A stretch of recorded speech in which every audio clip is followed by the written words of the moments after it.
Now let me describe the human situation in a parable about ignorance and learning. Imagine there are men living at the bottom of an underground cave whose entrance is a long passageway that rises through the ground to the light outside. They have been there since childhood and have their legs and necks chained so they cannot move. The chains hold their heads so that they must sit facing the back wall of the cave and cannot turn their heads to look up through the entrance behind them. At some distance behind them, up near the entrance to the cave, a fire is burning. Objects pass in front of the fire so that they cast their shadows on the back wall, where the prisoners see the moving shadows projected as if on a screen.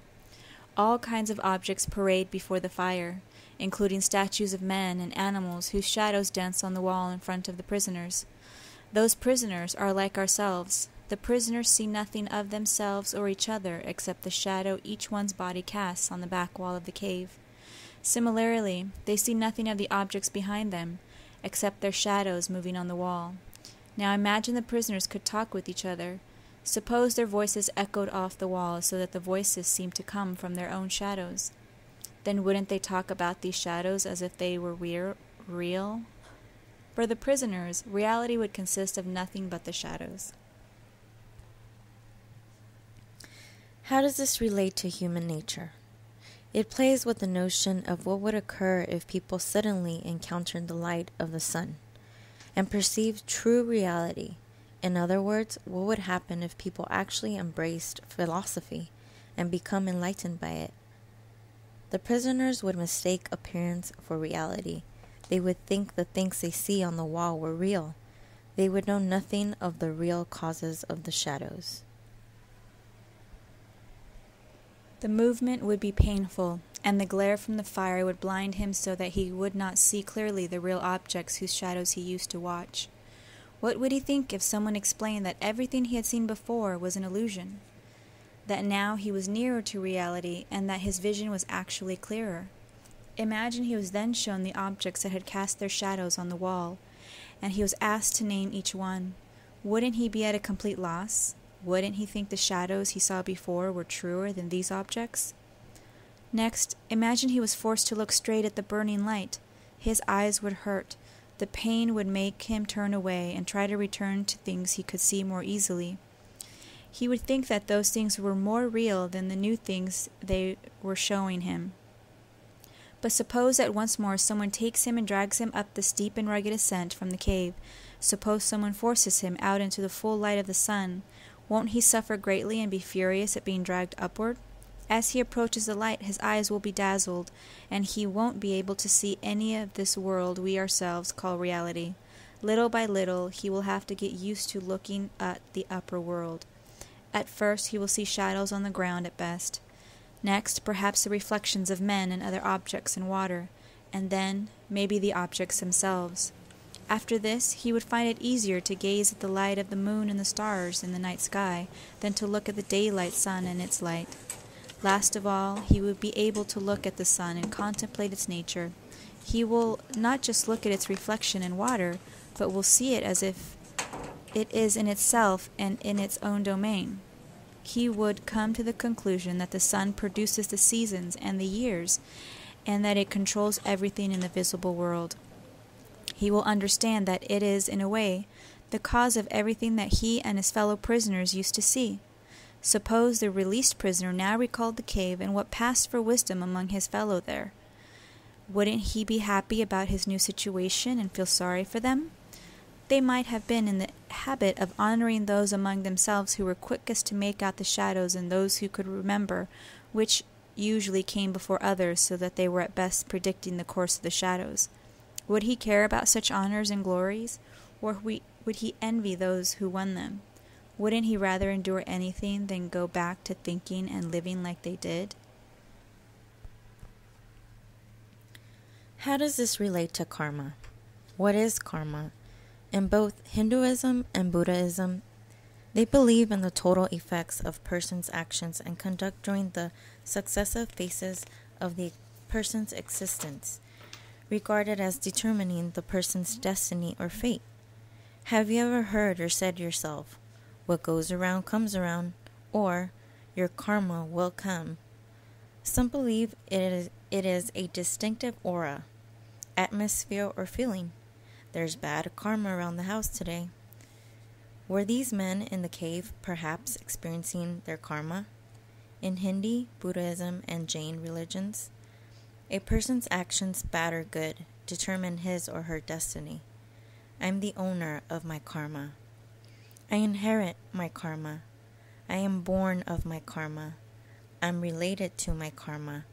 I live supported by my karma. Whatever karma I create, whether good or evil, that I shall inherit. The Buddha, Volume 57. Were the men in the cave born to their karma?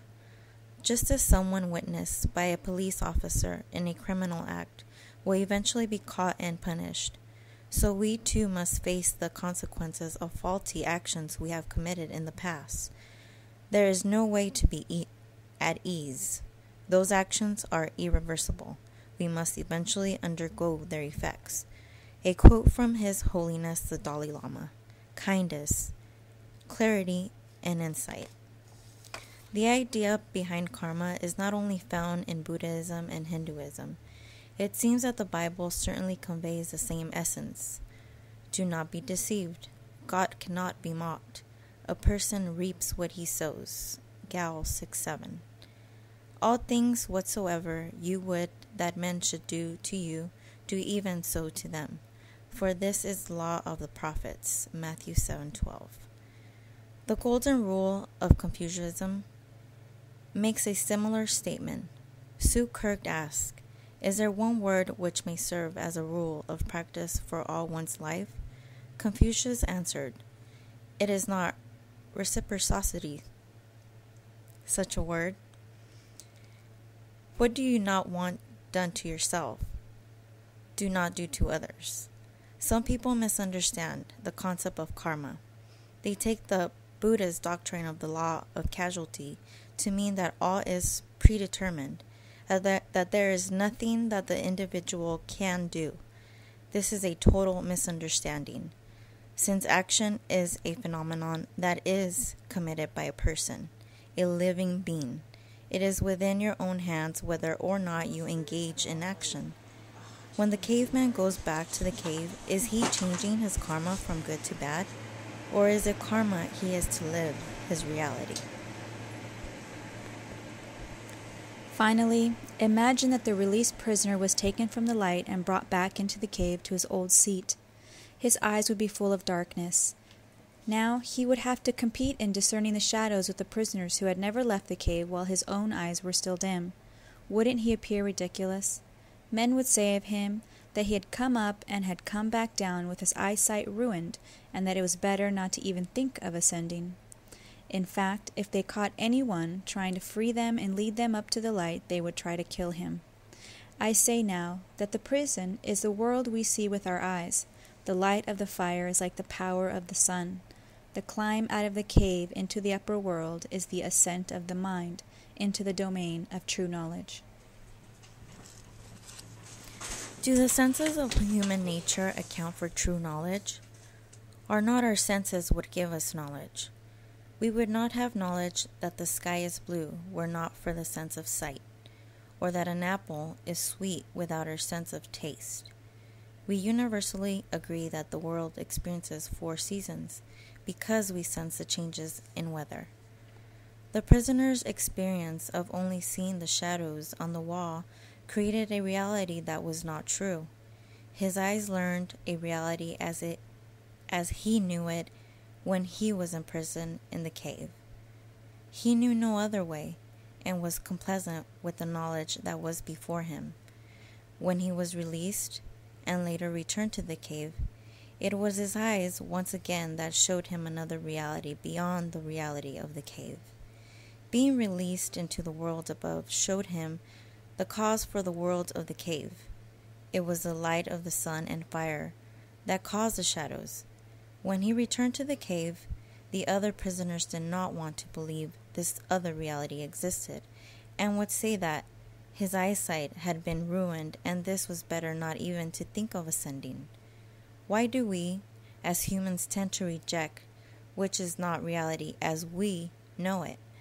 Some societies have gone to war to hold fast to their beliefs, their realities. One theory of the senses accounting for all knowledge is the theory of empiricism. Empiricism is the belief that all knowledge about the world comes from or is based on the senses. It is a valid source of knowledge that forms our perception of the world. It is through the actions each individual experiences using their own senses that translate to what they acknowledge as reality, as they know it. The prisoner's attempt to return to the cave and teach the others of the new knowledge he has gained may be futile. For true knowledge cannot be acquired by another's testimony. True knowledge is acquired and ultimately depends upon what is experienced and witnessed through the sense perception.